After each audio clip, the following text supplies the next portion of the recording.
Vivian vai ao aeroporto buscar o marido Stanley Hill, que acabou de terminar uma viagem de negócios. Ao chegarem ao carro de estacionamento, percebem que um dos pneus está furado. Antes que Stanley pudesse consertar, um homem se aproxima e pede dinheiro. A sua mulher quis dar o dinheiro, mas o Stanley recusou. De repente, outro homem se aproxima furtivamente de Stanley e o atordoa com um golpe na cabeça. O primeiro homem esfaqueia Vivian e pega sua carteira. Este gangue de rua bateu Stanley antes de partir. Ao ver sua mulher deitada numa poça de sangue, o coração de Stanley ficou partido. Pouco depois, Stanley foi à delegacia para identificar o culpado. Quando o suspeito foi revelado, Stanley imediatamente o reconheceu porque ele tem uma tatuagem de mosca no rosto. A polícia não mostrou então qualquer atitude, disse ao Stanley para poder sair. Mas depois, Stanley viu 2 polícias libertá-lo. Antes de sair da delegacia, este bandido olhou para Stanley com olhos provocadores. Stanley ficou com raiva. O que vocês estão fazendo?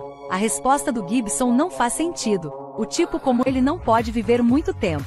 Esta é a razão que você pode libertar o assassino? Gibson parece ter algo difícil de dizer. Stanley ficou sem palavras, mas não pode fazer nada. Ele sabe bem sobre a taxa de corrupção nesta cidade. Ele chutou o seu arsenal que estava fechado há muito tempo. Depois ele ligou para Dennis, seu amigo das forças especiais. Dennis descobriu as informações dos criminosos, mas hesitou se deveria ajudar Stanley. Por isso, Stanley decidiu se vingar sozinho. Foi a um bar e pediu um copo de vinho para observar a situação aqui. Este homem foi um dos bandidos que o atacou naquele dia. A namorada perguntou-lhe: "O que se passa?" Ponto. Aquele homem olhou para ti durante muito tempo. O bandido riu e disse que: "Então, deixe-o provar esta bala." Depois, deu à namorada uma carteira, que pertence à mulher falecida de Stanley. Ele pegou uma bola de bilhar e apontou para o copo de vinho de Stanley. Quando viu a cara do Stanley, fugiu. Stanley perseguiu-o. Acabou de abrir a porta, Stanley evitou 2 tiros. Ele o persegue pelo lugar escuro e desolado. De repente, uma arma foi apontada na cabeça dele. "Está me procurando?" Logo depois, Stanley tirou a arma dele e ameaçou-o, perguntando por que matou pessoas inocentes. Ele ainda querer levar aquela arma no chão. Neste momento, Dennis aparece e matá-la. Os 2 pegaram o telemóvel dele e o puseram no lixo. Infelizmente, os 2 são fotografados enquanto se desfazem do corpo. O ladrão informou ao crime local chamado Lemmy K. É ele a pessoa atrás daqueles bandidos. Ficou furioso quando viu estas fotos. Exigiu imediatamente os capangas olhando os rostos do Stanley e do Dennis. Find their families, find their dogs.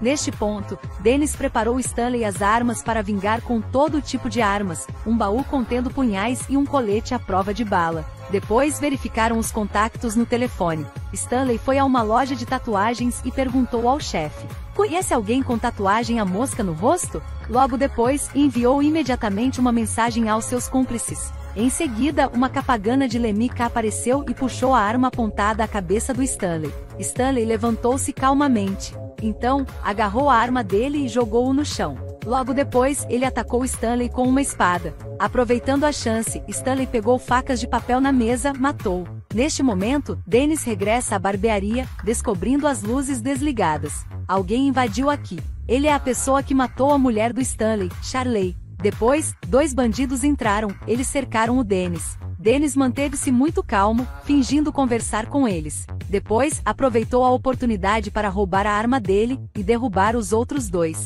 Em seguida, partiu a mão, roubou a faca e esfaqueou-o no peito. Quando Charley tentou levantar-se, mas foi chutado. Uma batalha ferozmente ocorreu. Embora lutasse com 3 bandidos, Dennis ganhou. Depois, Dennis e Stanley foram para o depósito de lixo para destruir os corpos. Colocaram os corpos no carro. Usaram uma máquina para esmagar o carro e levaram-os para enterrá-lo. À noite, Stanley recebeu uma mensagem. Logo depois, Stanley ligou ao Dennis para lhe contar o que aconteceu. Alguns minutos antes, Stanley descobriu que a morte da sua mulher está envolvida em uma conspiração maior. Vivian é investigadora ambiental. O governador Meserve prepara-se para avançar com a instalação do oleoduto. que é recebido com a oposição dos ambientalistas. E este é o trabalho que sua mulher está fazendo. Olhando os arquivos de Vivian, Stanley descobre que seu estudo considerou o oleoduto inseguro, com 82% de chance de contaminação da água. Stanley entrou silenciosamente na casa da sua filha. Agora seu neto foi preso, e sua filha foi ameaçada. Stanley entrou pela porta dos fundos e matou um deles. Neste momento, a Bibi é ameaçada por Lemmy K com arma. Stanley largou sua arma porque sabia que Dennis estava perto daqui. Em seguida, Dennis atirou em Lemmy, fazendo ele cair no chão. Stanley rapidamente se apressou a atacá-lo. Stanley pegou numa arma para fazê-lo dizer a verdade, mas ele foi atingido na cabeça. Nesta altura, o Gibson apareceu e disse-lhe: o assassino que matou a sua mulher foi morto. Por isso, este caso pode ter acabado, mas Stanley não concordou. Neste momento, Walker também entrou. Quando queria controlar Stanley, foi atacado pelo Dennis e Gibson também foi subjugado. Stanley força Gibson a levá-lo para o terreno da mansão do governador, com Walker enfiado no porta-malas do carro de Gibson. Logo que chegaram, viram muitos guardas. Stanley derrubou Gibson. Quando acordou, encontrou todos os guardas mortos. Olhou em volta e viu o tanque de gasolina a preparar-se para se incendiar. Walker sai a porta-malas a tempo. Depois, o carro explodiu e Gibson morreu nas chamas. Stanley invadiu a casa e derrubou todos os guardas. Infelizmente, foi atingido pelo governador. Em seguida, os dois lutaram ferozmente. Depois de uma luta, o governador também foi esfaqueado até a morte no local por Stanley. A vingança tinha acabado, mas quando Stanley abriu a porta, foi cercado. Ele levanta a espingarda, que faz com que os atiradores o abatam. Felizmente, Stanley estava vestindo um colete à prova de balas, então ele sobreviveu e está se recuperando em um hospital. Mas ele será negado a um julgamento com júri, e em vez disso, enfrentará um tribunal da FISA. A Bibi entrou no quarto do hospital para dar adeus do pai, mas foi arrastada. À noite, os dois policiais que estão guardando o quarto de Vrat são substituídos por dois policiais substitutos. Um dos substitutos é o Walker. O Walker entrou no quarto, fechou as cortinas e disse ao Stanley que vai morrer. Stanley não entrou em pânico porque a Bibi deu a Stanley uma arma durante o abraço. Em seguida, ele atirou no Walker. Atrás da cortina, Dennis aparece, mas ele sente arrependimento porque não pode matar o Walker pessoalmente. Depois, empurrou a cadeira de rodas para levar Stanley embora. O filme terminou aqui.